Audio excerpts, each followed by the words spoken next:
Gulfstream 00 Alpha, cleared to Irish intersection. Hold west on Victor 134.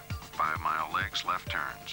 Expect further clearance at 1425. Anticipated. Cessna 4905, Kilo Alpha, Laramie 15, 17,000, Cheyenne 25. United 327 Heavy, descend and maintain 7,000, cross Henderson VOR at or below 10,000. Although the departure and arrival phases of instrument flight are often considered the most demanding, the en route segment can test your IFR skills just as easily. You must be able to combine your ability to control your airplane accurately using instrument interpretation with precise navigation skills, so your exact position is never in doubt. The Jeppesen Enroute charts are designed to simplify instrument navigation. Whether you're following a route you've flown hundreds of times, or one in which ATC has just directed you to an intersection to enter a holding pattern. In this program, we'll look closely at the detailed information printed on the Enroute charts. By understanding the exact meaning of each symbol, you'll be able to rapidly and accurately interpret all the data shown. Let's begin by looking at the low-altitude Enroute charts, which are used for flight below 18,000 feet MSL. Jeppesen prints several low-altitude Enroute charts that cover the United States. There are a number of ways to locate a particular chart or find a specific location or route. For example, on the front panel is a chart index. The heavy black border surrounds the coverage region of the chart in hand. U.S. low 19 and 20 charts provide en route information for part of the central United States.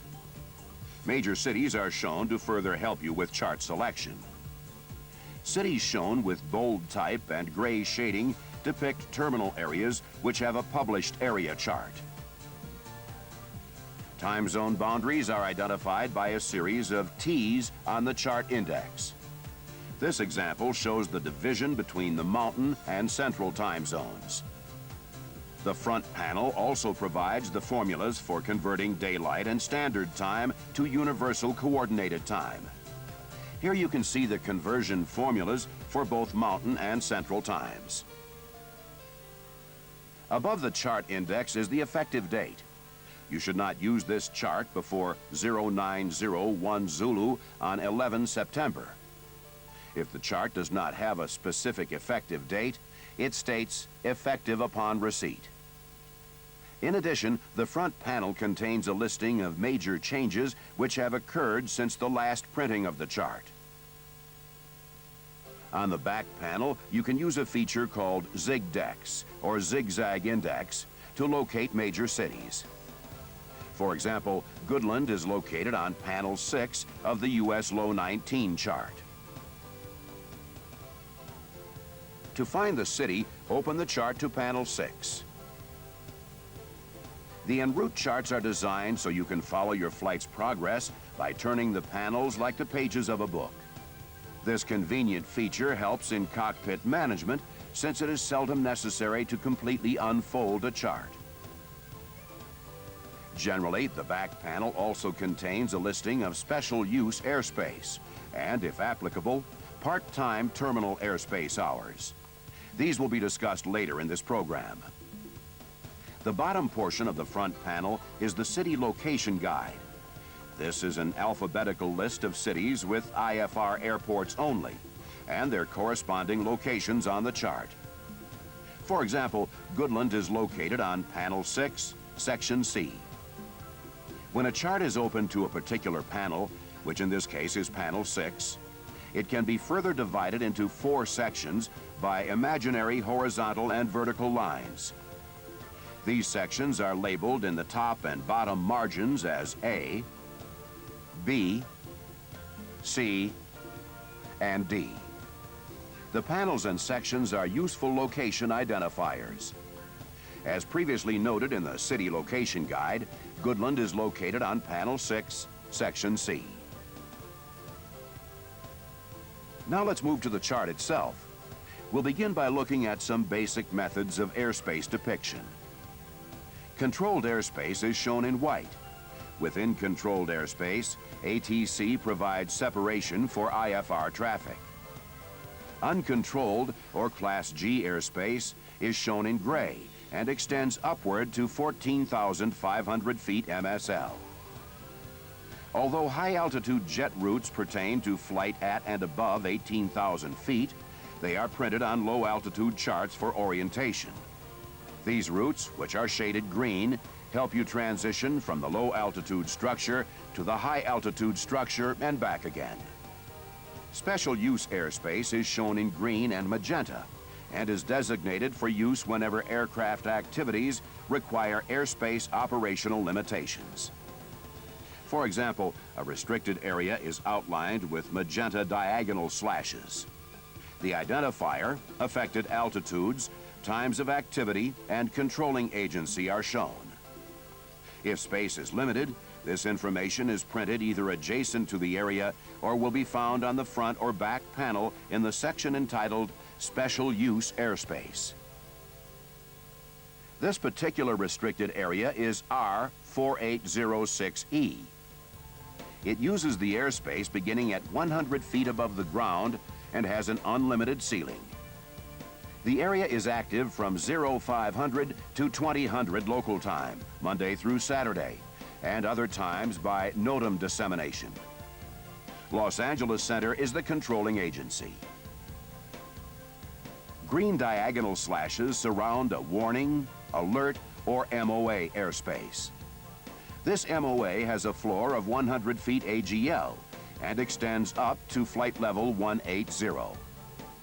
The ball flag indicates that there is additional information about the area contained elsewhere on the chart. Here it states to contact Nellis Control or the nearest FSS prior to entering the MOA. Now let's look at the types of controlled airspace that are found in terminal areas. An airport surrounded by Class C airspace is enclosed by a shaded blue outline with a series of Cs included. The upper limit of the Class C airspace is shown next to the area. However, some Class C airspace areas have shapes that do not conform to the standard circular dimensions due to their proximity to high terrain or other types of airspace.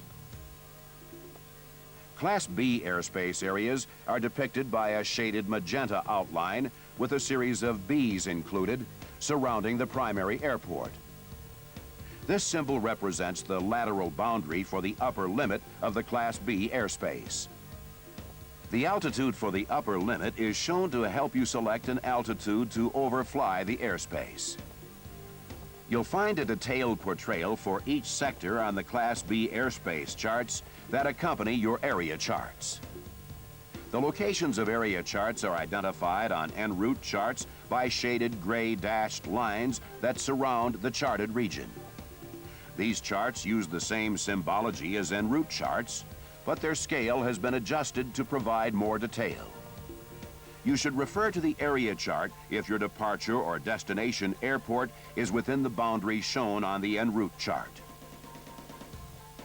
The lateral boundaries of the surface area for Class D and Class E airspace are depicted with a blue dashed line. The class of airspace will be indicated within the parentheses along the boundary. An asterisk indicates that the hours of operation are found on the back panel in the section entitled Part-Time Terminal Airspace Hours, Class CDE. In this example, the airspace is Class D. Effective times are 0600 to 2200 local time. The airspace becomes Class E at other times. Surface areas of controlled airspace where special VFR is not permitted are depicted with small magenta dots, such as here at Cleveland Hopkins International Airport. There are many items printed on Enroute charts to help you maintain orientation. For instance, the green dashed line, which shows 2 degrees east, depicts the magnetic variation for this region. Latitude and longitude lines are shown on the chart by thin green lines, such as 39 degrees north latitude and 91 degrees west longitude.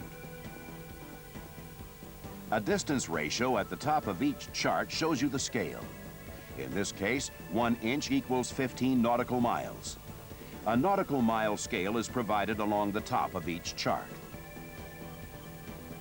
Beneath the chart number, it is noted that the Lambert conformal conic projection is used to minimize distortion in transferring a section of the Earth's curved surface onto the flat chart.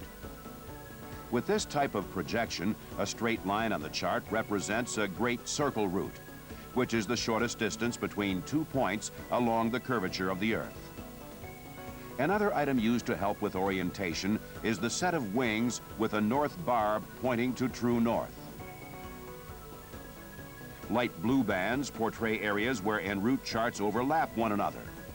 In this instance, the low 10 and low 11A and 15 represent the exact locations where those charts overlap this chart.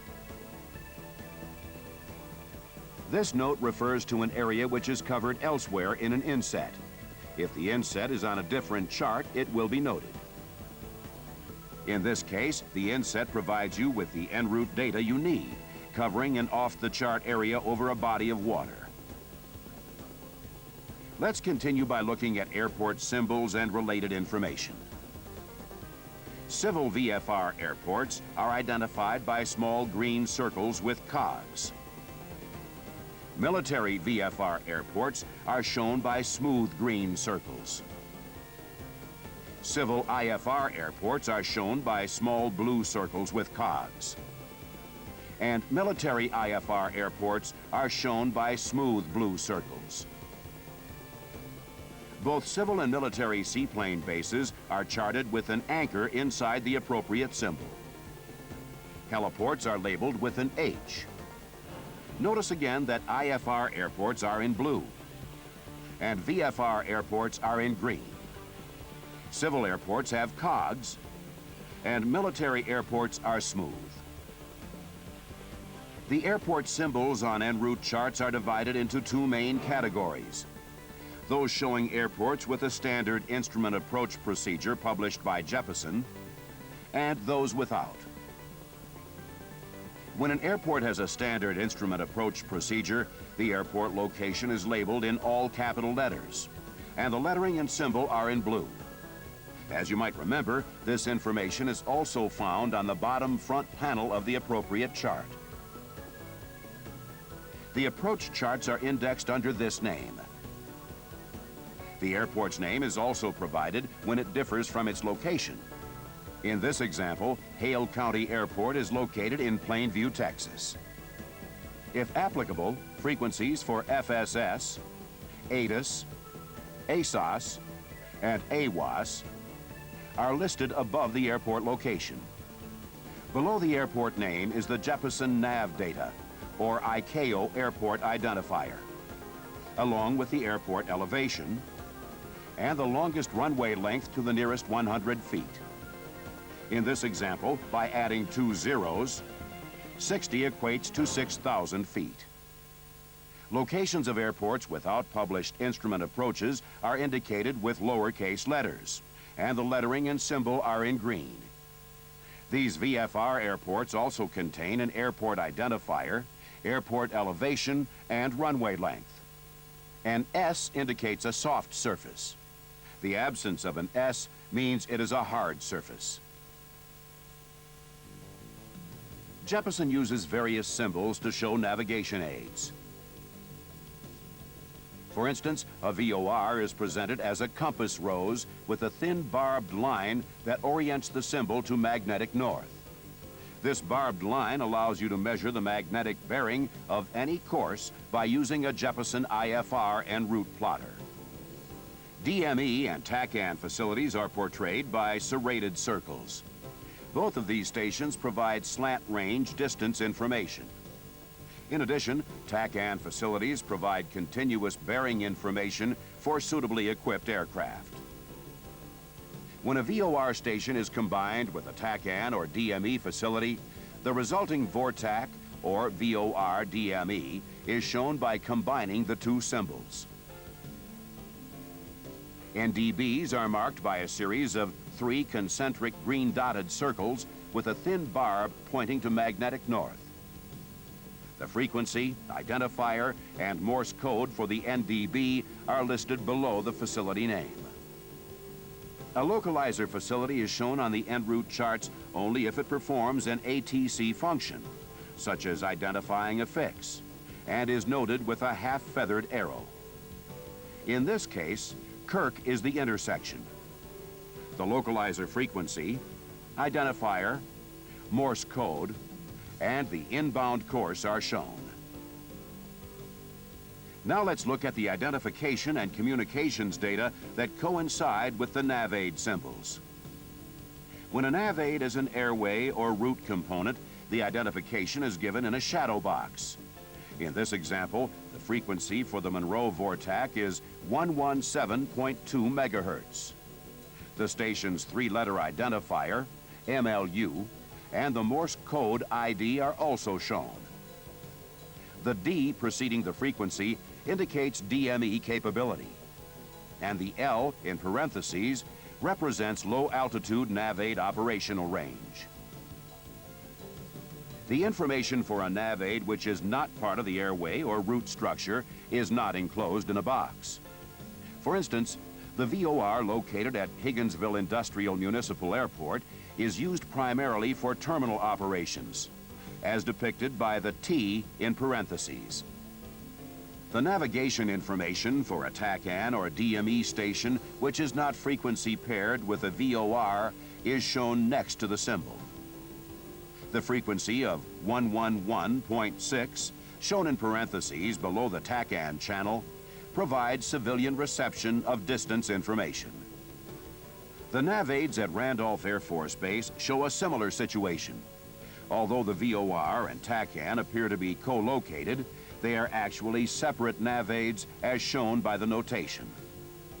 The VOR frequency of 112.3 will not provide distance information. The frequencies for en route radio communications are listed across the top of the NavAid box. If voice capability is not available through the NavAid, only the Vortac navigation frequency is shown. The number shown directly above the box is the frequency available to communicate with the flight service station. Radio frequencies, which are in the 120 megahertz range, are shown with the first two digits omitted. Wichita is the FSS you can contact. A G next to the frequency indicates the flight service station guards or receives on that frequency. They transmit through the Anthony Vortac frequency of 112.9. Enroute Flight Advisory Service is identified by the WX abbreviation. You can contact Columbia Flight Watch on the designated frequency of 122.0. If a star precedes any frequency, it means that service is not continuous. For example, Flight Watch service normally is provided between 6 a.m. and 10 p.m. local time. Since the purpose of Flight Watch is to gather and distribute current weather information to en route pilots, the Flight Watch specialist will not open, close, or file flight plans. Availability of another type of en route weather service is shown by a HIWAS designator. HIWAS stands for Hazardous In-Flight Weather Advisory Service and is continuously transmitted over the VOR frequency. HIWAS broadcasts contain weather advisories, including severe weather alerts, SIGMETs, AIRMETs, and urgent PIREPs. The letters TWEB signify that transcribed weather broadcasts, or TWEBs, are available through this facility. Selected VORs and NDBs broadcast continuous weather information over the NavAid frequency. TWEBs consist of recorded tapes giving local weather conditions, along with general forecast and route information for the area. Although the information varies, the broadcasts generally contain route-oriented in-flight advisories, winds aloft, current weather reports, NOTAMs, and weather notices. The small encircled dot shows another en route communication service. The Great Falls FSS transmits and receives on 122.45 at the Miller Peak Remote Communications Outlet, or RCO. The black ticked line signifies the boundary between Salt Lake City Center and Seattle Center. You should expect a frequency change near this line. Boxes containing ARTCC frequencies can also be found throughout the charts. The next area we'll look at is how airways and their associated navigation components are shown on Enroute charts. Victor airways are formed by radials extending from VOR, VORTAC, or VOR DME stations. The airway center line is identified by a solid black line. The VOR radials forming the airway are labeled next to the NavAid symbols. The standard airway width of 8 nautical miles is maintained to a point 51 nautical miles from the NavAid. If the airway extends beyond this point, the controlled airspace expands to include the areas which diverge from the NavAid at angles of 4.5 degrees. Victor airways are identified by a number that indicates their general direction. Even-numbered airways are usually oriented in an east-west direction. Odd-numbered airways are generally oriented north and south. When more than one airway shares a common route segment, all identification numbers are shown. When special information is needed and space is limited, a circled letter, called a ball flag, directs your attention to a note printed on the panel. This ball flag shows that a segment of Victor 55 does not exist when the Devil's Lake East MOA is active. All airway distances are expressed in nautical miles, unless otherwise noted. An enclosed number indicates the total mileage between NavAids. Mileage figures not enclosed, such as 27 and 14, indicate the distance between intersections, VORs, and mileage breakpoints. In this example, the distance from Farmington to DD intersection is 27 miles, and from DD to Cape Girardeau, 14 miles. The total distance from Farmington to Cape Girardeau is 41 nautical miles. Mileage figures not only help you compute your total trip distance, but also assist in determining the changeover point where you should switch from one NavAid to the next. Unless otherwise specified, the changeover point, or COP, occurs halfway between the NavAids. When the changeover point is not at the midpoint, it is shown with this symbol. In this example, the COP is 59 miles from Twin Falls VORTAC and 90 miles from Salt Lake City VORTAC. By changing over at the recommended point, you will continue to receive reliable, accurate NavAid signals. The location of the changeover point can affect the shape and therefore the controlled airspace of an airway. For instance, if an airway is 100 miles long and the COP is located in the middle, then the width of the airway is 4 nautical miles on either side of the center line. By moving the COP closer to one facility, the controlled airspace changes due to the 4.5-degree angle that diverges beyond 51 nautical miles from the NavAid. A mileage break symbol is most often associated with a course change where an intersection is not designated. Where a mileage break has been unnamed, Jeppesen has assigned a NavData database identifier. Since these identifiers apply only to the Jeppesen database, the identifier should not be used as a reporting point for ATC or when filing a flight plan. An arrow along an airway points from the NavAid designating a reporting point. In this example, Toddy intersection is defined by the 167-degree radial from Hugo VORTAC and the 081-degree radial from Pueblo VORTAC. When the radial that defines a fix is not designated as a flyable route, it is indicated by a long, thin arrow. Orway is defined by the intersection of the 133-degree radial of Colorado Springs and the radial which defines Victor 10, 244. Where distance measuring equipment can be used to define a fix, a D with a solid arrow is shown with the mileage being determined by that listed along the airway. In this case, the DME distance from Pueblo Vortac to Orway intersection is 18 nautical miles. If there is more than one fix along the airway, the mileage immediately follows the D. Here, the distance to Toddy is 38 nautical miles. Unless you're in radar contact, IFR position reports are required at certain points along the airway. These points are referred to as compulsory reporting points and are indicated by solid triangles. If the compulsory reporting point is at a navigation facility, the solid triangle will be part of the facility symbol. Open triangles depict non-compulsory reporting points requiring a position report only when requested by ATC. Intersections are associated with reporting points and provide a positive means of establishing your position. The name of the intersection is usually 5 letters and is shown near the fix. In the case of Hardy intersection, note that the holding pattern includes a speed restriction. In some situations, the nav aid forming an intersection is located off the chart or at a considerable distance from the intersection.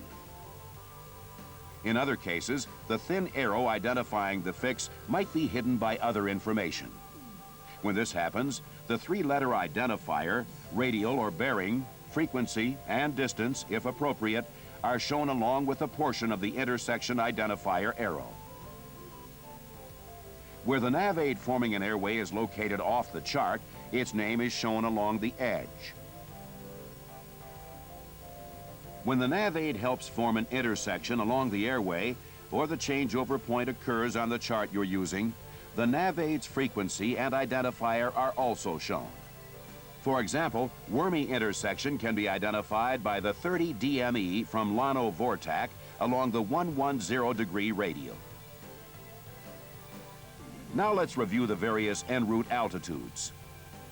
Each designated airway in the continental United States is charted with a minimum en route altitude, or MEA, that has been established for 2 primary reasons. First, it guarantees obstacle clearance, and second, it indicates the lowest altitude at which you can expect adequate navigation signal reception. In addition, you can usually expect adequate communications at the MEA, although it is not guaranteed. When you're on an airway, the MEA normally provides a minimum of 1,000 feet obstacle clearance over non-mountainous terrain, and 2,000 feet in mountainous areas. The minimum en route altitude is shown below the airway identifier. On some airways, the MEA is different depending on the direction you're flying. For example, if you're flying west from Stano intersection, the MEA is 12,000 feet. However, if you're flying eastbound from Flood, the MEA is only 9,000 feet. Although you can typically expect navigation signal reception at the minimum en route altitude, a broken bar symbol indicates a possible gap in the navigation signal even if you maintain the MEA. This break usually occurs for only a very short distance. When the MEA changes at a location other than a nav aid, a break in the airway is shown, and small bars are placed across the airway centerline. Notice that the MEA is 4,300 feet to the west of Safer intersection and 3,400 feet to the east. When rising terrain requires that you climb to a higher altitude before reaching a fix, a minimum crossing altitude, or MCA, is established.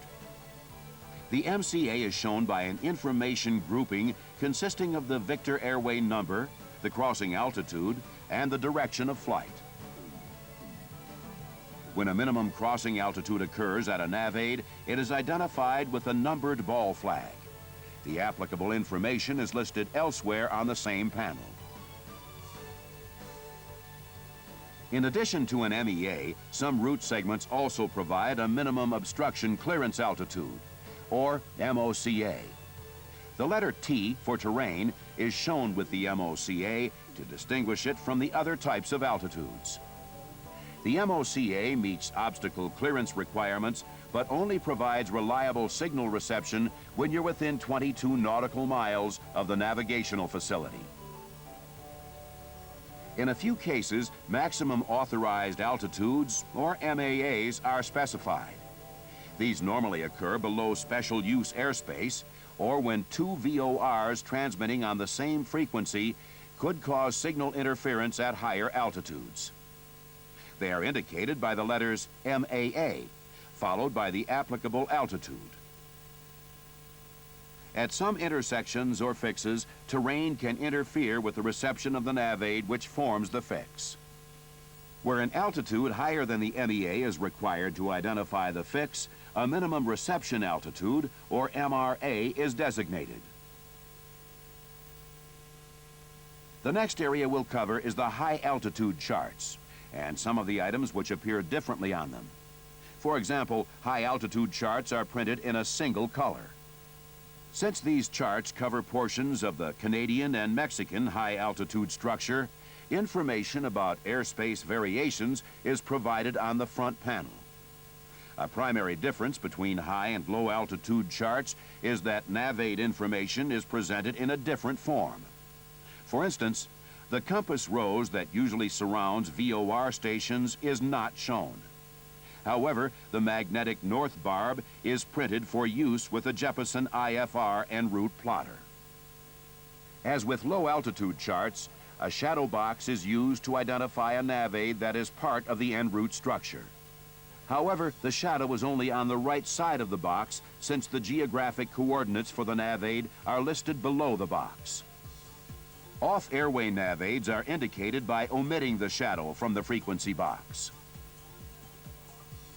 Frequencies for HIWAS and TWEEB, along with flight watch information, are included on high-altitude charts where available. Jet routes are shown in the same basic manner as Victor Airways. If the jet route designator is shown inside an arrow, such as J110, the airway is a preferred one-way route. If an effective time is also included, it is only one way during that particular time. Otherwise, it is a two-way airway. MEAs are only shown on high-altitude charts when they are higher than 18,000 feet. Sometimes a nav aid or intersection appears to be part of a jet route, when in fact the route bypasses the fix. In this situation, the bypass symbol indicates that J4, J42, and J66 are not defined by the MILSAP VORTAC.